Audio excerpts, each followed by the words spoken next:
right, so we're live. We're live, okay. So now we need to invite Apostle Womack. He needs to come on. Well, good evening, everyone. This is Thursday, May 3rd, and this is actually like our fourth or fifth attempt trying to do this Facebook Live tonight. But for those of you who are watching this, and definitely those of you who are watching the replay, you won't see all the trials and tribulations and operator and user errors that we went through to try to get this Facebook Live done tonight. But Hey, Shelby. hey, Shelby, and Shelby, who's joining us for, like I said, the fourth or fifth time. She's been a godsend helping us with this technology that we are totally unprepared to deal with. We trying something a little new, and we failed miserably, but I think we have some success now. And thank you so much, Shelby. But we're Tony and Nicole Davis, your marriage and family mentors, and like I said, every Thursday night we come to you with these Facebook Lives. Normally we should be done by now, but we're just getting started, just to show you how incompetent we are. But nevertheless, as soon as Apostle Womack joins, we'll get into what we're going to be talking about tonight. For those of you who don't know, we've written several books. We call them the Done Right series. Marriage done right is hard work, but it's worth it. Parenting done right is hard work, but it's worth it.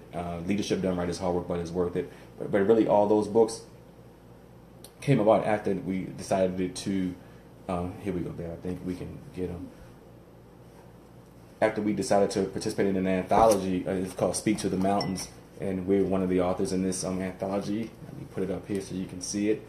We're one of the co-authors there. We wrote on the subject of family, which is where our passion lies. But when it gets back to the Done Right series and those books, we were asked a long time ago to write a book on parenting, and we wanted to make sure that our children had reached the age of maturity and that they were doing the right things before we decided to talk about parenting. Yes. People loved the fact that our children were doing well, especially as teenagers, but we knew that the only way we could be credible on this topic is to make sure that our children were doing what they were supposed to do when they were on their own, living in the age of at the age of majority. So we wrote that book, and then we decided to write a marriage book. And to help people put the fun, fine focus back in their marriage. We believe that all those elements are extremely important in marriage. And then, of course, a lot of times when you go to Christian counseling, or any kind of counseling, really, they tell you a lot of times just to focus on yourself, not necessarily so much on your spouse. And that's why we wrote the leadership book, because that book helps you become a leader of impact from the inside out. It helps you to focus on yourself. It gives you some practical tips. To help you just really hone your skills and really get the beam out of your own eye, as opposed to looking at the speck in your spouse's eye, or even anybody that you influence, and anybody that's in your circle of influence in their eyes. So helps you work on that as well. Ibrahim is here. I'm just looking for. Yeah, it says he's watching, but now we got to bring him on camera. Right. So we should get that option in just a second. let's see. No, not add. Bring on camera, right? Okay. It's working. Go ahead, babe. I'm gonna keep sharing. Yeah, this. we may be working there. But see, this adding is flicking. That's where I was. I just had an Etch a Sketch bring. Apostle Womack, you see me waving? Yes, no. No, hi, how are you? I don't see you waving, unfortunately. It's a little choppy. You look frozen. Can you hear me? Can you see me? Yeah, we can hear you and see you, but I guess we're ready to rock and roll, huh? Yes. No. Yeah, let's do it. Okay, let's do it. So, as we said, we were part of this anthology, and the title of it is called "Speak to the Mountains." And what we're going to do on our Facebook Lives for the month of May, we're going to be speaking with various people who had some part to play in that project. And of course, tonight we're going to be kicking off with the publisher of the book. Yes. It was his brainchild, so we'll get into that in just a moment. But we'll be talking with some other authors as well, and letting them talk about why this book, this anthology, was important to them and the things that they want to share from their particular areas of expertise. So without further ado, because we are, well, those of you who are just joining now, you have no clue, but we are way behind time. We should really be wrapping up around now, but we're just getting started, as I said earlier, because of our ineptitude. But nevertheless, so that's our first guest tonight is Apostle Ibrahim Womack. He's the publisher and also the editor for the Speak to the Mountains, the anthology. So Apostle Womack, without further ado, Why don't you tell us a little bit about yourself and some of the things that you do in addition to publishing books? Well, thank you first and foremost for having me. Excuse me for the shakiness on my phone. I was prepared to do this on my laptop, but Yeah, so were things just we. So were weren't we. working out. So yes, indeed. So for those that don't know me, I'm Apostle Womack, located here in Maryland. Um, Married to my wonderful wife, Prophet Siobhan Womack. I believe she's watching, or at least she was at some point. Yeah, she was why she was trying Four to help us get you beautiful on like 30 children. minutes ago. Okay. Amen. And I'm an apostle to the nations. I travel extensively to Southeast Asia and also to Africa, doing works there, as well as doing training and equipping here in the States. I've written 4 books to date and many more in the wings. First book is Fivefold Ministry Basic Training, dealing with the roles and functions of the apostles, prophets, evangelists, pastors, and teachers. I have another book, Deliverance Ministry Basic Training, which is dealing with a 7-step deliverance ministry model. It's a great instructional book um, for beginners, those that are just coming into the ministry of deliverance, and it's a great review for those who are seasoned. 2 prayer books. One is dealing with destroying depression, prayers that destroy depression, and the other one is prayers that unlock the gifts of the Spirit. So, not a whole lot to say. I'm just a man on fire for the Lord. Willing to go to the ends of the earth. Preaching, teaching, making disciples of the nations. Okay, well, fantastic. You said Wow. you're on fire. So why are you on fire for the Lord as opposed to on fire for somebody else? Nah. Well, listen. At one point, I was on fire for the world. I was brought up in the church. Was saved from a very early age, and like many people, brother went astray. Got caught up in the things of the world, trying to do it my own way, and the Lord actually came for me in a service. I was, sitting in the back of a service one day at a good old Baptist church, and there was a guest prophet in the house, and he asked if anyone else wanted to come up and receive. He was prophesying and laying hands on people, and they're falling out. And me having Baptist roots myself, I was not accustomed, to the gifts of the Spirit. People flowing in the Spirit. Prophecy, healing, miracles. Impartation. Those are just not things that I saw. We were very rooted in the Word, but the supernatural side of things, were not commonplace in my spiritual upbringing. And so, I went up to the man of God and said, "Hey, man, what you got for me?" I was at the time, because I'm a musician as well. I've served quite a few churches as a music director. Oh, Before I went into ministry, traveling abroad, but I had, as I said, I went into the world trying to do it my own way. I using my gifts, glorifying the enemy. So, I was actually hoping that he was going to tell me that I was going to be the next RZA from the Wu-Tang Clan. oh, since he was That was my prophesying, idol at the right? time. So that's what I was looking for. I wanted him to tell me that I was going to break into the music business and, be some, great famous producer, slash rapper. And Mm-hmm. instead, he looked at me and said, "You know what? You're going to be a preacher." Man, oh man, was I disappointed. Wow. I mean, when you're out in the world and your mind is clouded and you're being controlled by the forces of evil, you know, um, hearing that you're going to be a preacher is the last thing you want to hear.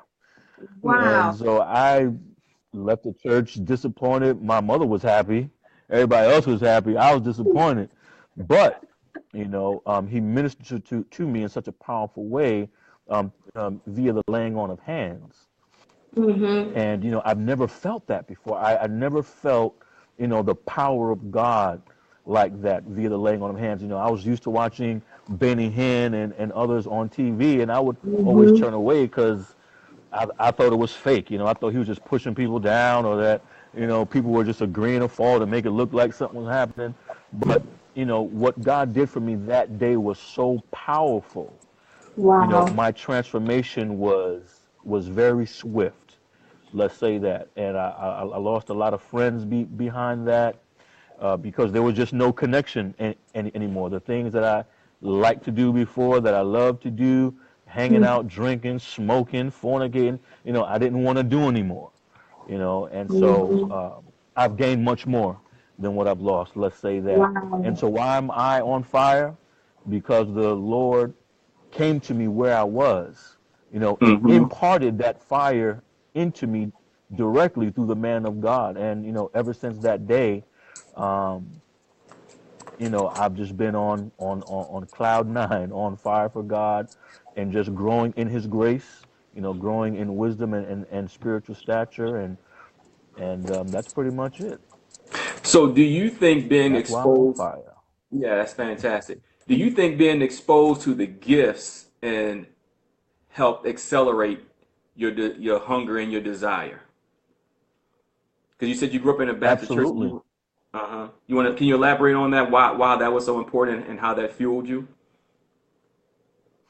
Well, yeah. Well, number one, the power of God. If we can deal with that aspect, it was the power of God that, number one, took all of the cloudiness away, that allowed me to see the truth.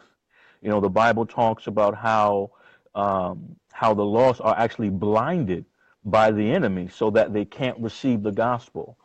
So, when you encounter the glory, when you encounter the presence and the power of God, that transference, that impartation of light, expels the darkness that's clouding your judgment, Mm-hmm. that's darkening your spiritual eye, your spiritual perception, and it allows you to see the truth.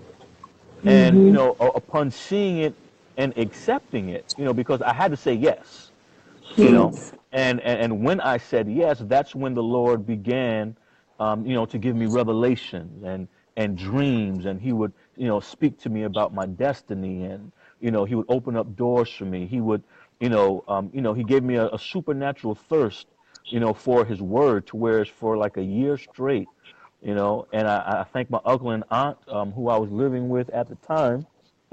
But, they were so gracious enough to, I wasn't working at the time. I was in my early 20s, just trying to get my life together, staying with them. But for about a year, the Lord had me locked in my room, just studying the scriptures, Wow. just getting reacquainted with Him, and, learning new dimensions of His being, of His personality, of His ways, fasting and praying and learning about myself and what I was called to do. So, if it wasn't for the man of God, that was operating in his gift, then I may not be where I am today. But it was that impartation, that I received that made the difference. That's fantastic. Now let me ask you this question, because back then you had a desire to rap and produce, but Hmm. the man of God disappointed you and told you that you were going to preach, right? Uh, yeah, yeah, Yeah. Like the absolutely. everybody wants the mic, but you wanted a different mic, right? Yeah, yeah. So, but is that desire still in you today, or is it totally gone? Maybe some production.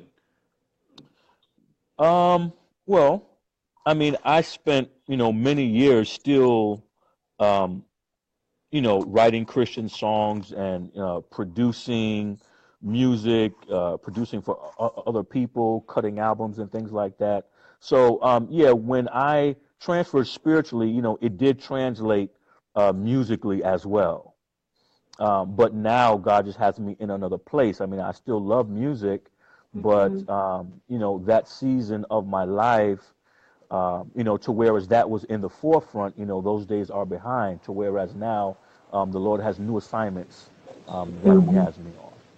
Right. Okay. Yeah. Good. So that leads us into why we're even talking tonight. One of these Right. assignments was the Seven Mountains. We know that this was your brainchild. Tell Hmm. us how this project became of interest to you and why you decided to launch it. Hmm. Well, um, I've always been, you know, one that had a desire to see the kingdom of God expressed in all of culture. Hmm. Not only within the four walls of the church. And my first introduction with that was music. Which happens to be on one of the seven mountains of cultural influence, which is the mountain of arts and entertainment. Right. So um, I've always had that interest of bringing the gospel of Jesus Christ, bringing the culture of the kingdom outside of the four walls of the church. And as I began to study on the Seven Mountain Mandate, um, God began to purpose me with my book publishing company to do a book, to gather leaders from around the country to unify us, um, and to move forward um, with that mantle, with that mandate, to help others, to come into an understanding of their calling outside of the four walls of the church. Um, because to be honest with you, a lot of people, to us now, to us apostolic, prophetic, kingdom minded individuals, this is pretty much second nature now, but there are some people where this is really fresh revelation, and when you begin to talk about them having a kingdom purpose, on the mountain of education or business, arts and entertainment, even in the home, with your family, that's revelation to them. That's fresh manna from heaven to them, you Mm-hmm. know, and it's revolutionary. It really serves to transform your whole mind and outlook on life and your ability to make an impact. Yes. Most people today, if they go to work, they will shut down. They don't talk about God. They don't pray. They don't, let their light shine. A lot of people are compromising and, kind of just doing status quo, trying to go along with the rest of the crowd so they can get along, not understanding that wherever God has placed you, you're on assignment. You're on Absolutely. assignment in that 9 to 5. If God has called you to arts and entertainment, you're on kingdom assignment there. If God called you to government, you're called by Uh, God. he froze. Oh man, Apostle Womack. Wait, let's see. It's it's freezing. Yeah. Okay. Yeah. You just went through a little bit of Antarctica. You had a little freeze there. Can you hear us? Okay.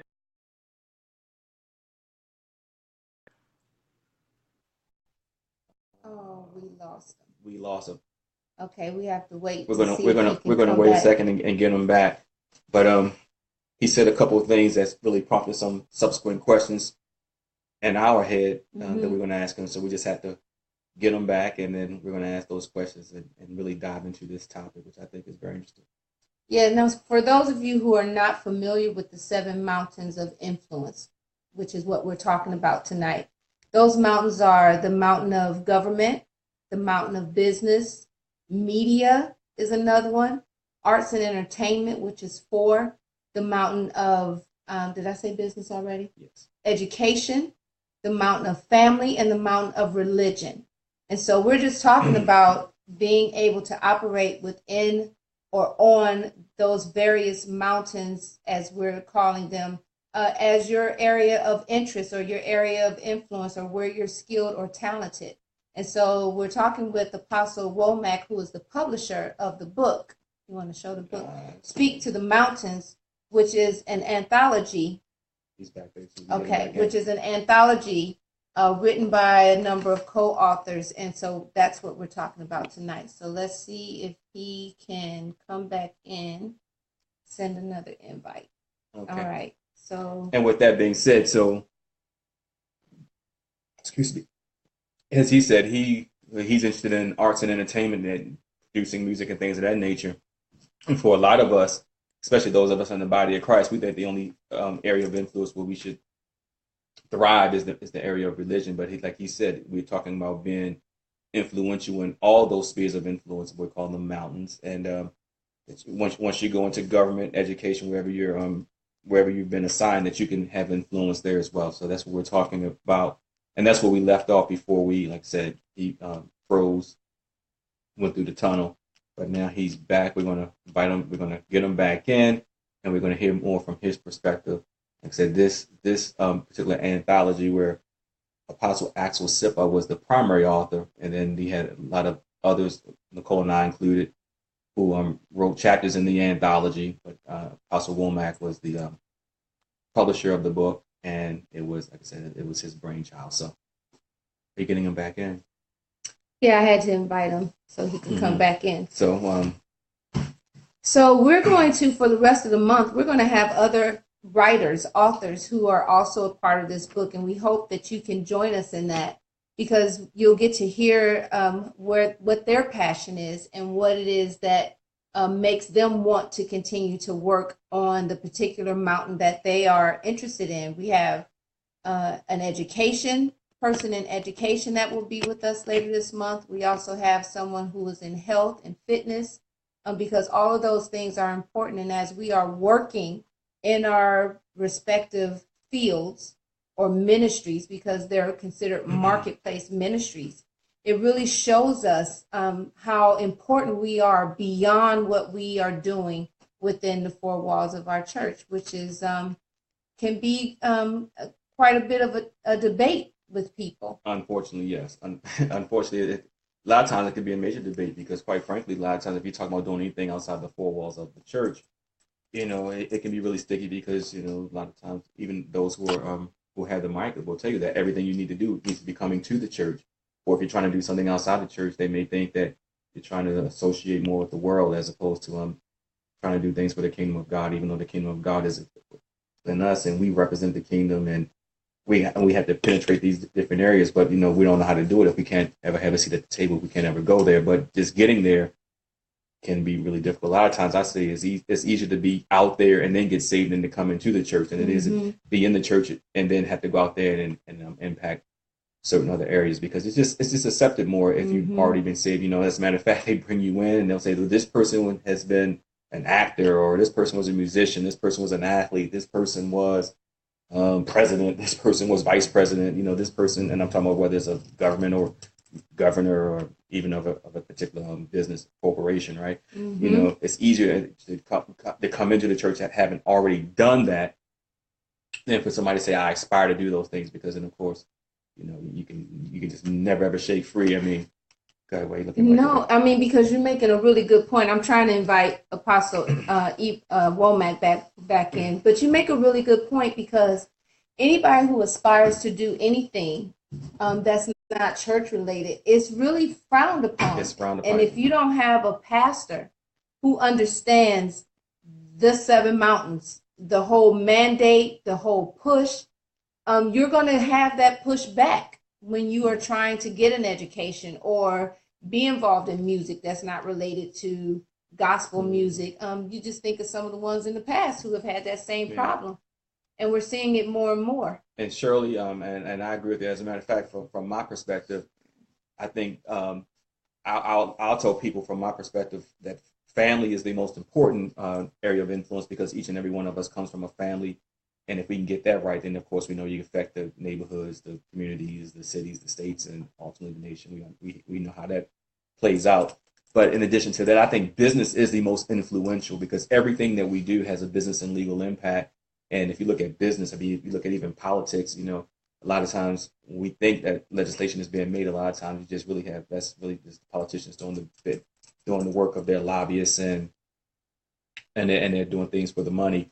And then of course we know, I don't care what you do, everything comes down to the bottom line. How much is it going to cost me? Even if you're in technologies, you have your quarterly meetings. It's always about the budget. And even if you're talking about putting out new products, it's all about return on investment. So business, we have to thrive in business if we're going to have major influence. As a matter of fact, when you excel in business and you have revenue, you have a little bit of influence. It also gives you more impact in a whole lot of other areas. So I agree with you that we need to move forward in business because business influences everything, not just here in this country, but all over the globe. I remember when I was in law school, one of the things that we took an international business law class, and this guy, he made a statement that I've never forgotten. He said that we are all on the globe, but the key thing going forward is that we all must become part of the global economy. And that's how you're going to remain relevant. And that's why even with our kids, we told them, hey, if you're looking at opportunities, don't limit yourself to the United States. Be willing to do things overseas. And fortunately for us, both of them were willing to do that. But yes, so Shirley, you're absolutely right. Business is a place where we definitely need to get to. We need to be there. We need to be in positions of authority, and we need to thrive, and we need to be making major decisions. And a lot of times we complain about the corruption, but if we were in positions of authority, then of course that corruption wouldn't be there because we'd be making the decisions. And a lot of times we're looking for political redemption, but the reality is we need kingdom revival to really change things. A lot of times we look to the politicians, we want them to pass certain laws or do certain things, and I know I'm just rambling on, but the reality is this. Laws don't change people's hearts. We need the power of God to change people's hearts, and that's why we need Christians in all these different areas to really change people's hearts. No, well, because for us, what is most important to us is the family mountain. That's the mountain that we operate from quite intensely, because we know that out of the family mountain, all of the other mountains they're impacted. However it is that things are going in your family, that's going to have a direct impact on how well you can do your business, how well you do in education, how well you do with any instrument that you play. If you sing, if you're in media, you're going to be impacted by the things that's going on in your house.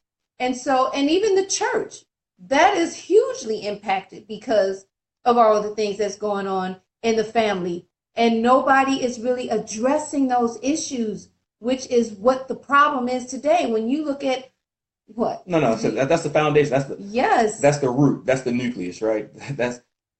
You got to get to the root if you're going to really change things. It's like even if you have weeds in your yard, you need to pull them up by the root. And the family is the root of all of this. And everything happens in the home. Everything begins in the home. Okay. So beautiful. He's about to come back in. But the what we really hope to desire, even as we're going through these various lives throughout the month, is for people to, if there's something dormant on the inside of them that they would really like to do, but they've pushed it down because the church frowned upon it or people didn't understand it, that you would be okay to pursue that, because there's a whole body of people out here who believe and feel just like you, that we have skills, gifts, abilities, and talents that are for more than singing on Sunday or working with the children or being on the usher board, that you really can impact in the boardroom. You really can have a voice as a politician, as a lawyer, as a doctor, as a scientist, and we need to be in all of these areas. And then for those of us who may have our children in public school system, we're talking about, oh man, I can't believe what they're teaching our children in school these days. Well, if you were there, then maybe you can impact policy and you can have some influence on what they're teaching the children. And you wouldn't have to do like we did, because we spent over $100,000 sending our children to private school, and that was before college. Right? I mean, so just think about that. We moved into a particular neighborhood. Schools weren't even built yet, and they said it's going to have a brand new community, pretty nice, pretty decent community. And then they said it's going to have a brand new elementary school here, brand new high school here, and we said, okay, great, let's move there. We're going to send our kids to this brand new school. And by the time we got there, and by the time our kids became of age, it was like, whoa, that school has a lot of problems, and we couldn't send our children there for us to get our desired results, and it ended up costing us a lot of money. And quite frankly, shouldn't be that way, right? Right. Especially when you move to, granted, well, in any community, that you should have good schools, but I guess I can say, especially when you move to certain other communities, you have certain expectations, and but quite frankly, we need people with a certain mindset on the school boards to make certain decisions, and we're not there. I mean, but business, arts and entertainment, and then even in media, we're talking about what's covered, what's not covered, what's true, what's not true. Well, you know what? If we had you there, you had me there, then quite frankly, we can have a kingdom mindset, and we can have things done a little differently. And so for this anthology, Tony and I actually wrote a chapter in here, and it's the very first chapter in the book. Okay. He said he's in. Do you see him? I don't see him. And I had 4 eyes, baby. He said, so you got to send an invite again. Send invite? How do I send an invite? The same way we did. He was in, though. He came into the room, and then we invited him. Okay, let's do it again. What did we put something down here, didn't we? Once we saw his face. Okay. Once we saw. I think we have to swipe right or something. He's not in.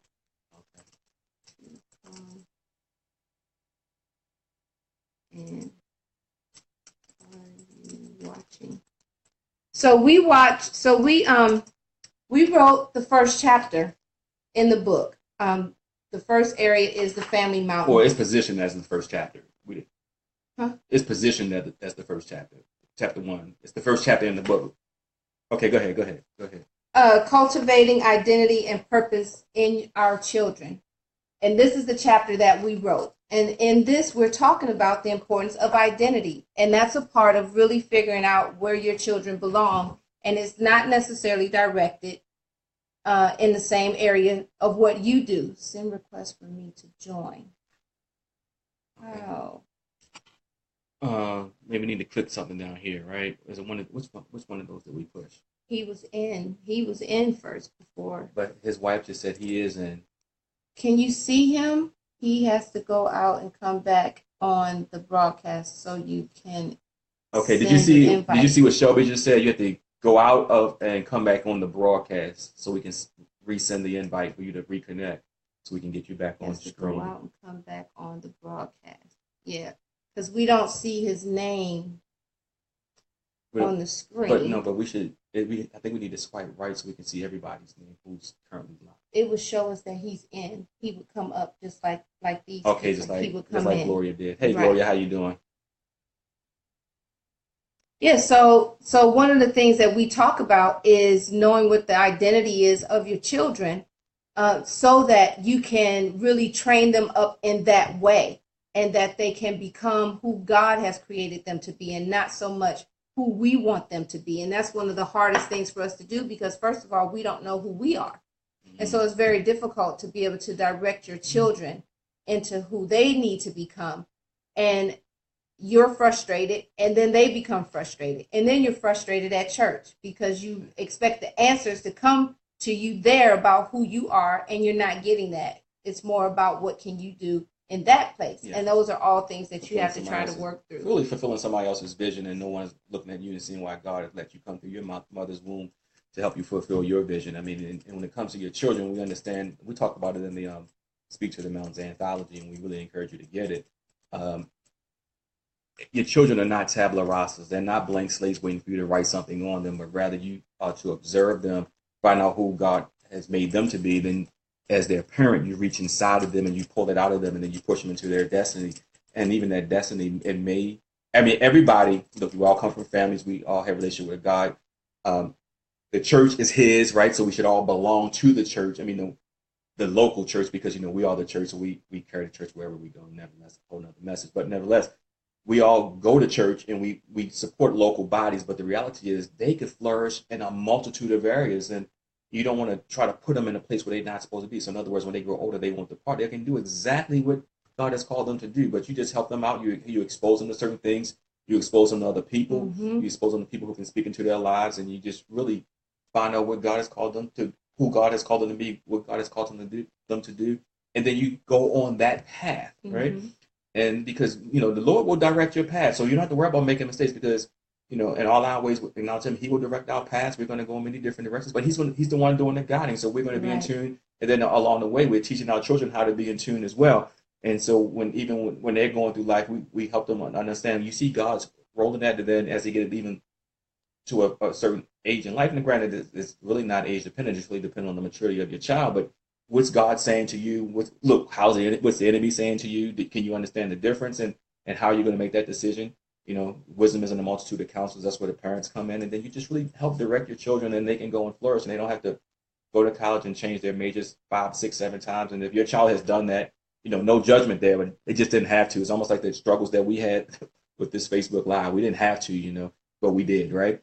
But you just keep it moving. But nevertheless, it's really just guiding your children in the way they should go. And then even as husband and wives, you got to, the Bible tells us. I'm just going to digress as we to try to get Apostle Womack back in. But it tells me to dwell with Nicole according to knowledge. So I need to get to know her, and then and with me, just in general, his yoke is easy and his burden is light. She needs to understand what my burden is, and as she understands what my burden is, she can be a better support to me and push me in that direction. As I dwell with her according to knowledge and understanding who she is, I can push her and help support her and everything that God has called her to be. So because really, but the key thing there is you have to know who you are. Like in Lion King, you don't know who you are, right? Mm-hmm. You got to know who you are, and then you can really get the support, whether it's you, your children, your friends, your family. But that's the foundation, knowing who you are, and that's what we talk about in our little segment. Speak to the Mountain Anthology. So Apostle says he's on, but we don't see your name. So let me see if we can invite you. So that's it right there. Okay. We think, as they say, what you say, cooking with grease. Is that what you Yes, say? With Crisco, yes. what do you say? Grease. Cooking with grease. You can't say it if you don't. I don't cook. Exactly. But I can So still say it. Don't That's why I said, what do you say? I know. Mm-hmm. I could have told you anything. Well, we're about to cook because we see connecting, and Apostle Womack should be doing this, and we can continue with him as the publisher of this anthology. It's been a challenge tonight. Some pastors are here locally and I struggle with leading people. And God revealed to me. And that's what we're all supposed to be doing. That's what, yeah. Hey, Apostle Womack, you back? Oh no, he's looking at us like we're cartoons again. That means he can't hear us. Can you hear us? Hey, Gloria. Oh man, we're back to I can see you, but I can't. Can you see me waving at you again? You're frozen. Is he frozen?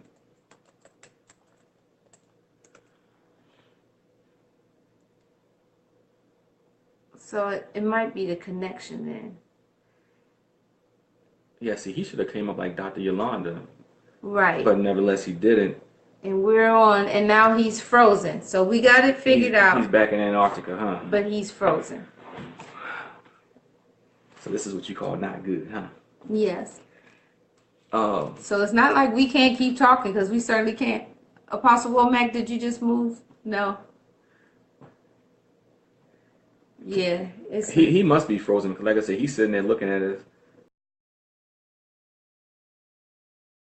Like he was told not to think of something. So he's gone. So in essence, that's what our chapter is about. And it's really, really challenging parents. It's his connection. Okay, Shelby, yeah, because it's not working. We're really challenging parents. We can still hear y'all though. It's not us. Yeah, it's not us. It's him. As we're trying to bring him back on. His connection. Our special guest. He's freezing, and as you may recall, he was going through the tunnel, was getting choppy, then he got cut off, and he eventually dropped. Now we're trying to bring him back on, and that's where the challenge is coming in. But I just want to reiterate for those of you who have children, and if you don't have children, if your children are grown, book, baby. No. Okay, no, but okay, you go ahead. Okay, so this is the book. If you don't have this book, it's called Speak to the Mountains, and it's an anthology, and it's about 30 authors who are all writing chapters. Well, it's not about 30 authors, it's about 7 mountains, and you had 30 authors. It's about 30 authors who have written. You're saying approximately 30 authors. Right. Okay, not about 30 authors, but right. Approximately 30. Okay. Right. Who have written chapters in this regarding the 7 mountains, and you can learn ways to help your family, to figure out who you are, to get your identity straight, and how to then go and dominate your mountain. So this book is available on Amazon.com, or you can get it on our website, Empower to Engage, empowertoengage.com. If you do not have a copy of this book, I strongly suggest that you do. It will open your eyes and illuminate so many things to you about probably things that you've already been wrestling with as you've tried to make your gift, your skills, or your talents only fit or operate within the confines of the church. And so this book is very liberating in that it will show you and explain to you why it is that God needs us out here functioning, operating, and influencing these 7 areas that we talked about already, which are, go ahead, you know, babe, come on. Education. Okay, well, as I say, the family, Yes, government, yes, business, because yes. that's the triangle that everybody participates in all 3 of those, right? So Mhm. that's how you think about them. Then you have, we're Christians, we should all be going to church, right? So you have religion, Yes, right? You have, look, you don't want to be dumb, so you have to go to school. You have education, right? yes, But you have formal education. Granted, there are many ways to educate yourself, not just formally, but nevertheless, we all have to go through some kind of formal education. mm-hmm, Then you have arts and entertainment, mm-hmm. and then you have the brainwashing of the media. Correct. Those are the 7. Correct. And that's why we need kingdom-minded people on all of these mountains, because somebody is going to be influencing culture, and it might as well be. Well, and the bottom line is all those things right there too. Here's the bottom line: not only is somebody going to influence, but all those different areas impact us. Right. I mean, as we just laid out, you're already impacted by all those areas. So then the question becomes, who's going to influence you and who's going to impact you? Mm-hmm. And as you were saying, baby, it may as well be us. Mm-hmm. Mm-hmm. So we encourage you to get the book if you don't have it. Get the book, and we're going to be talking about it all month with various authors from the anthology who are going to share their own story and how it is that they came to write their chapter and how that particular mountain has influenced their lives. So what it looks like tonight is we're going to have to go ahead and wrap this up because we can't get Apostle Womack on here to finish his interview, and we may have to do it again on another date. But we will be back next Thursday talking about the 7 mountains again. We are Tony and Nicole Davis. We are your marriage and family mentors. We do coaching. We have our own Facebook page. If you're not familiar with us, please check it out, Empower to Engage, as well as a website, empowertoengage.com. We welcome any questions. We have all types of materials and books that we have available. So please go on there, like our page, follow us, and we will see you this same time next week. Actually, it'll be 7 o'clock, right? 7 o'clock Eastern Standard Time. We'll be on here. We'll try it again. Okay. Thank you. Thank you so much for hanging in there with us. Good night.